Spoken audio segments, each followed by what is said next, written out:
গিয়ে দেখছে একটি গাছতলাতে একটা মানুষকে গাছের মধ্যে গজাল পিটিয়ে দিয়েছে, আর দেহ থেকে মাটিতে রক্ত, তখন টপ টপ টপ টপ করে রক্ত পড়ছে। তখন আব্দুলের গা শিউরে আছে। তখন আবু বকর গিয়ে বলল, ও ভাই, এরা কি অপরাধ করেছে এত মনে যে তোমরা গজাল পিটিয়ে মারছো মানুষটাকে, এ তো মারা যাবে।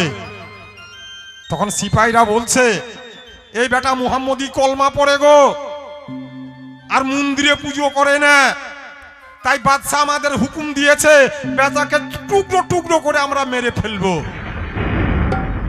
তখন